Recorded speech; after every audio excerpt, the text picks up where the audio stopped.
한번 고백합시다. 영원한 본향을 사모하라. 영원한 본향을 사모하라. 영원한 본향. 우리는 명절날만 되면 교통지옥이라는 말을 들어가면서도 꾸역꾸역 고향을 찾아가는 그런 민족이죠. 비단 우리 민족뿐만 아니라 중국도 역시 이 동양 사람들의 특징이 그런 거 아니겠어요? 고향에 대한 굉장히 애착을 갖는 그런 민족인데요.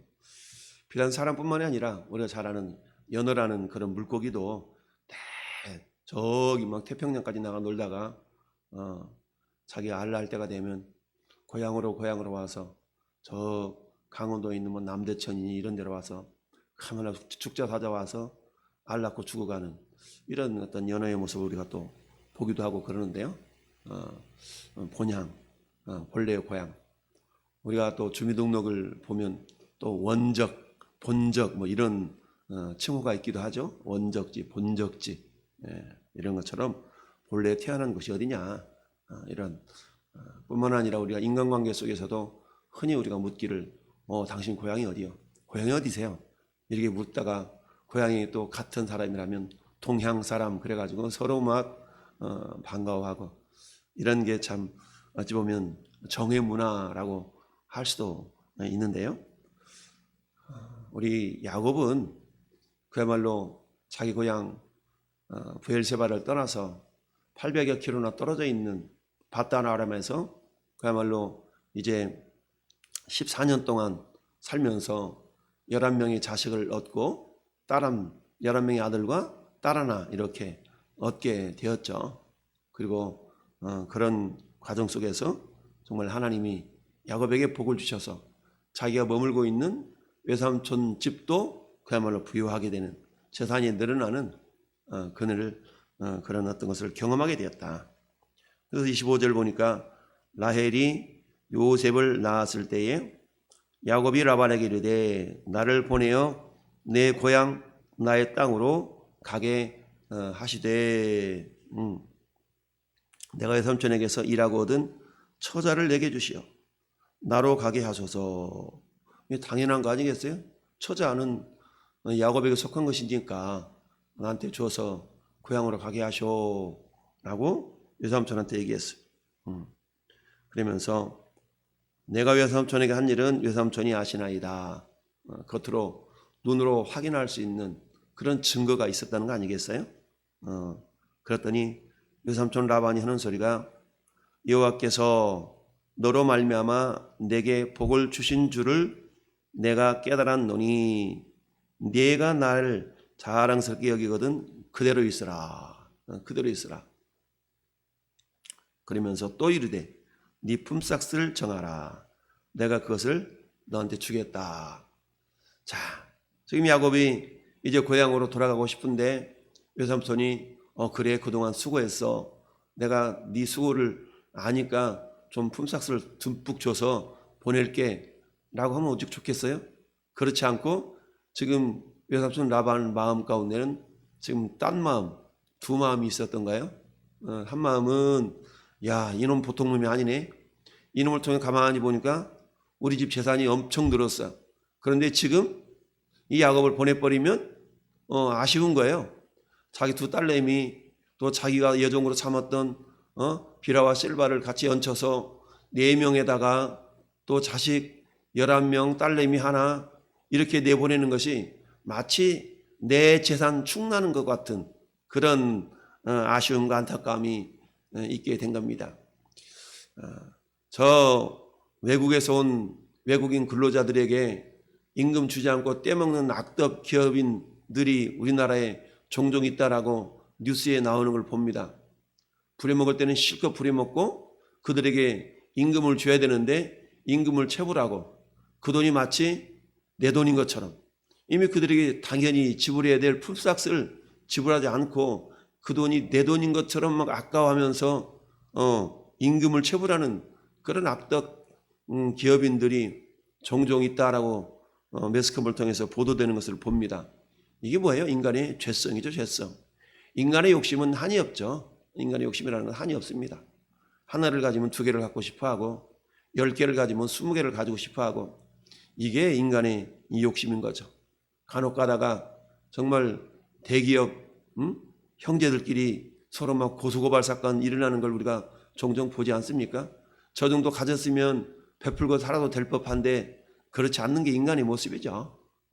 그러면서 참 추한 모습들을 간혹 우리가 보게 되는데 뭐 우리라고 별반 다를 바 있겠습니까? 우리가 그 위치에 가면 그런 상황이 되면 우리도 그렇지 않으리라는 보장이 없습니다. 나는 그렇지 않을 거야 라고 우리가 생각할 수 있지만 전혀 그렇지 않죠. 여러분 인생에 있어서 가장 부귀영화를 누렸던 사람이 성경에서는 솔로몬이라고 얘기를 하죠. 근데 솔로몬이 말년에 지은 기록한 성경이 전도서 아니겠어요? 그런데 전도서를 보니까 솔로몬이 그 결론이 뭐라고 말씀하고 있어요? 야, 모든 것이 헛되고 헛되다. 내가 많은 거 누려봤는데 그 별거 없어. 야, 그중에 제일 가는 게 뭔지 아냐? 제일 가는 것은 하나님을 경외하는 거야. 할렐루야. 하나님의 말씀을 순종하고 경외하는 것이 사람의 본분이다 라고 결론을 맺는 것을 보게 됩니다. 우리는 흔히 그런 얘기하죠. 야, 네가 겪어봤어? 경험해봤어? 이런 얘기 간혹 하기도 하죠. 우리는 경험해보지 않고 말할 수도 있지만 이미 경험한 사람들의 말을 우리는 또 듣지 않는 경우도 많이 있습니다. 야곱이 14년 동안 수고해서 그야말로 자기 자녀들을 얻었고 자기 아내들을 얻었고 그 결과로 외삼촌 라반은 그야말로 부자가 되었는데 이제 야곱이 떠나버리면 어때요? 야, 이 귀한 일꾼을 내가 마치 잃어버린 것처럼 자기 것을 잃어버린 것 같은 그런 어찌 보면 욕심이 라반에게는 있었던 겁니다. 그래서 그래 그동안 수고했어. 그래서 내가 너한테 좀 뭔가 좀 챙겨줄게. 이러지 않냐고? 야, 좀 더 있어. 지금 가면 안 돼. 마치 야곱을 위하는 것처럼 그렇게 이해하고 있는 겁니다. 자, 이처럼 야곱이 외삼촌 집을 떠나서 고향에 가고 싶은 것은 뭐예요? 지금 고향 땅에는 누가 있어요? 부모님이 계시고 그리고 고향 땅에서 떠나서 베델에서 하나님께서 야곱에게 하셨던 그 언약을 야곱은 지금 기억하고 있는 거 아니겠어요? 그때 뭐라고 그랬습니까? 하나님, 내가 이 길을 편하게 나를 돌아오게 하시면 이곳이 하나님의 성전이 되게 할 것이요. 그 다음에 내가 하나님께 나의 인생의 10분의 1을 11조를 드리겠나이다 라고 서원했던 그 서원이 야곱의 마음속에 그대로 남아 있었던 거 아니겠습니까? 그러니까 야곱이 입장에서 본다 그러면 지금 고향으로 돌아가야만이 하나님의 언약을 성취시키는 하나님께 맺었던 그 서약을 서원을 이행시키는 그런 어떤 모습이 된다라는 것을 알았던 것입니다. 그래서 이 야곱은 지금 자기의 외삼촌 집 라반에서 이루었던 모든 어떤 그 재물들 재물이라고 해봤자 자기 자식들이겠죠. 이끌고 가고자 했던 겁니다. 근데 야곱은 참 착실하게도 외삼촌이 그것을 허락을 받아서 지금 가려고 하고 있는데 외삼촌은 어때요? 가지 못하도록 남아있으라. 그러면서 27절 하반절에 라반이 그에게 이르되 여호와께서 너로 말미암아 내게 복을 주신 줄을 내가 깨달았다. 참, 아유 네가 복덩이지. 우리 집에 네가 복덩이야. 아유 우리 회사에 우리 김대리가 복덩이지. 라고 말하는 것처럼 사는 성도 여러분, 여러분이 머무는 그곳에 여러분이 축복의 통로로 쓰임 받기를 바랍니다. 여러분이 머무는 곳곳마다 상대방이 여러분을 칭찬할 수 있는 그런 놀라운 은혜가 있기를 바랍니다. 참 얼마나 멋있어요. 이를 위해서는 우리가 며칠 전에 살펴봤던 것처럼 야곱이 어떻게 생활을 했어요? 이야, 그 일이 내 일처럼 한 달 동안 이렇게 지켜봤더니 이놈이 보통 놈이 아니네. 이러면서 야곱이 일하는 모습을 본 그 라반이 그렇잖아요. 어찌 네가 꽁으로 이렇게 일만 하겠냐. 너무 미안해가지고 분삭설 한번 정해봐. 어떻게 해줄까 내가. 이럴 정도까지 야곱이 계산하지 않냐고 최선을 다해서 그렇게 열정적으로 살았던 거죠. 우리 이 말씀 생각납니까? 하나님을 만난 사람은 그 삶이 역동적으로 변한다. 역동적인 삶을 산다. 라고 우리 며칠 전에 말씀을 묵상한 적이 있는데요. 그렇게 살았던 덕택에 외삼촌 라반이 부여하게 되었던 겁니다. 물론 이 라반의 자식들도 있었지만 그 자식들이 행한 것과 야곱이 행한 것과는 확연히 차이가 났던 것이죠. 그러다 보니까 야곱을 그저 보내는 것이 아까운 거예요. 어떻게 됐는지 붙잡아 놓고 싶어서 말로는 좋은 것처럼 얘기하고 있지만 그 속으로는 어때요? 이놈을 좀 더 부려먹어야 내 재산이 더 늘어나는데, 아니 지금껏 한 것도 굉장히 부요해서 야 고마워 고마워 그냥 한 귀퉁이 탁 띄워줄 법도 한데 그렇지 않다는 거예요. 인간의 욕심이라는 것은 한이 없거든요. 그래서 이 야곱을 잡아놓으려고 그대로 있으라. 네가 나를 자랑스럽게 여기거든 그대로 있으라. 네 품삯을 정해라. 내가 그것을 주리라. 아니 외삼촌 그동안 한 것만도 충분한데 보시잖아요. 이게 증거 아니겠어요? 라고 야곱이 얘기를 하고 있어요. 야, 그러면서 30절에 내가 오기 전에는 외삼촌의 소유가 적더니 번성하여 때를 이루었으니 내 발이 이르는 곳마다 여호와께서 외삼촌에게 복을 주셨나이다. 할렐루야.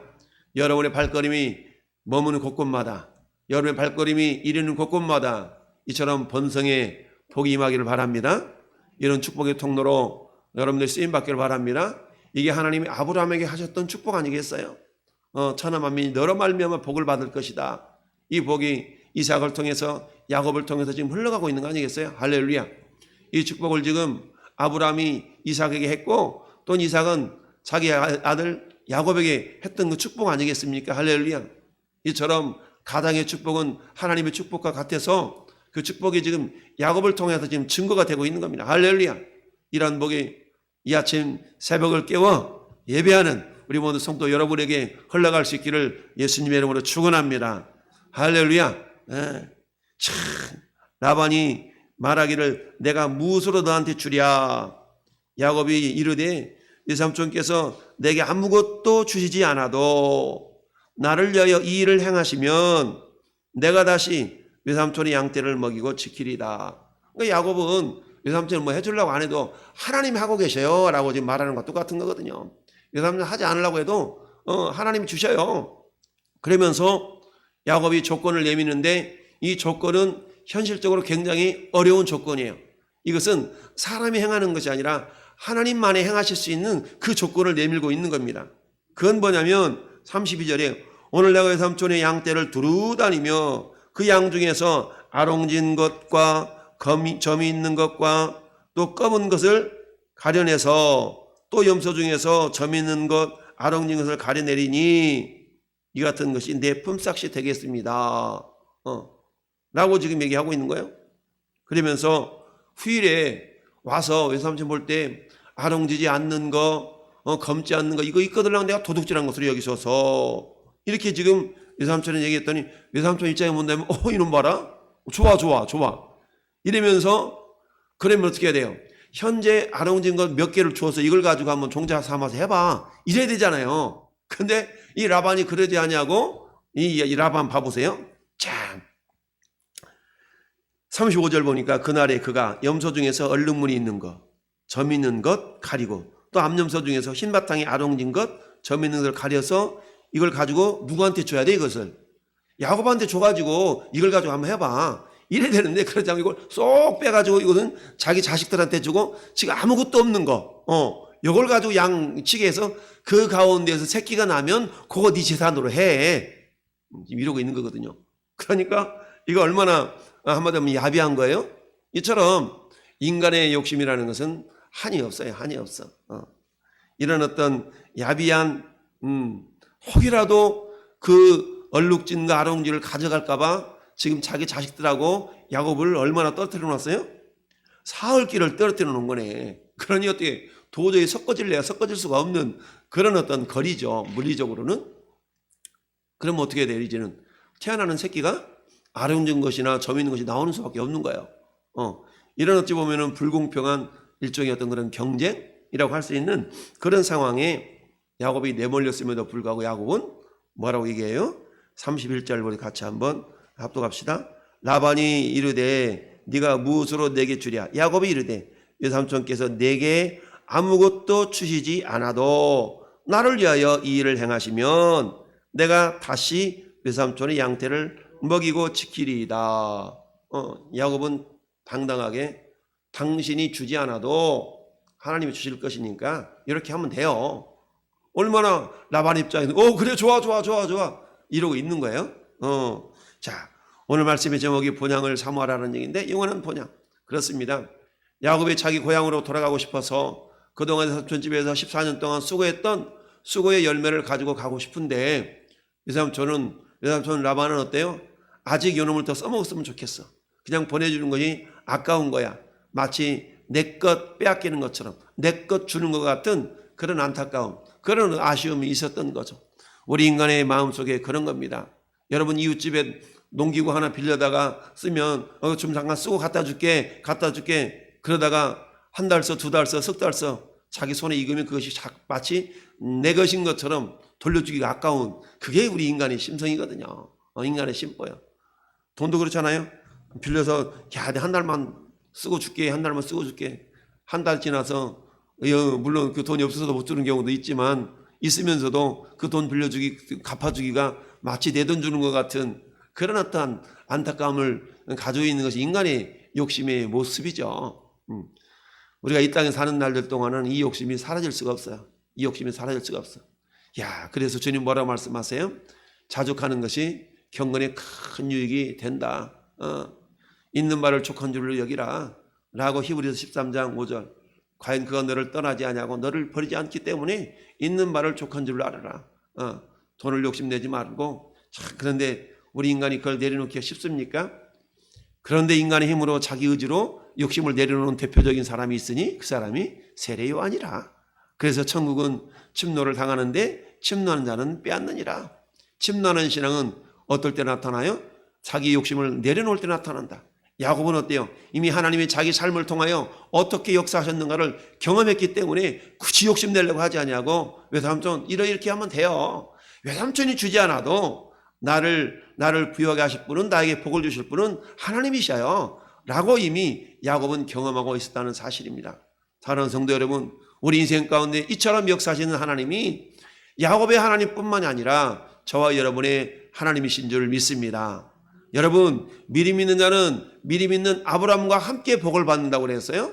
물론 혈통적으로는 우리가 아브라함의 자손은 아니라 할지라도 영적으로 성경은 우리가 아브라함의 자손이며 아브라함의 자손이 받았던, 아브라함을 통하여 이삭에게, 이삭을 통하여 야곱에게 흘러갔던 하나님의 그 축복이 오늘 이 시대를 살아가는 저와 여러분 가운데 야곱과 같은, 무슨 소리야, 하나님이 우리를 위하시면 그 어떤 사람이, 그 어떤 세력이 우리를 해야 할까?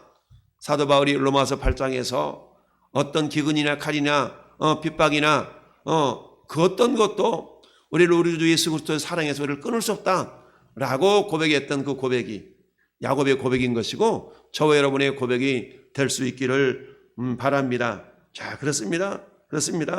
우리의 참된 거처가 이 땅에 있는 것이 아니라 야곱이 마치 자기 고향을 향하여 가고 싶은 마음처럼 우리의 본향은 영원한 하늘나라에 있습니다. 사도 바울이 빌립보서 3장에서 그렇게 얘기하지 않습니까? 우리의 시민권은 저 하늘나라에 있다. 시민권이 하늘나라에 있어요. 그렇게 미국 시민권을 얻으려고 많은 나라 사람들이 미국으로 향해 가지 않습니까? 불법 체류를 해가면서까지 미국 시민권 한번 얻어보겠다고. 왜요? 그것이 좋거든. 그곳에 많은 혜택이 있고 안전함이 있거든. 그러니까 그렇게 그 미국의 시민권을 얻어보겠다고 그러는 거 아니겠어요? 여러분, 그러나 미국 시민권보다 수억 배 좋은 시민권이 하늘의 시민권인 줄 믿습니다. 우리는 그리스도 예수 안에서 이미 하늘의 시민권을 얻은 자들입니다. 그 하늘을 사모하며 영원한 본향인 하늘나라를 향하여서 한 걸음 한 걸음 준비하고 주님이 오라 하실 때에 우리 모든 성도들 하늘나라로 공중으로 들림 받아서 공중 혼인잔치에 다 주님의 신부들로 부름받고 들어가서 영원한 하늘나라 새하늘과 새 땅에서 주님과 함께 영원히 왕노릇할 수 있는 참된 본향을 사모하고 그곳에서 주님과 함께 영원한 주인공 노릇할 수 있는 우리 모든 성도들이 될 수 있기를 예수님의 이름으로 축원을 드립니다. 아멘.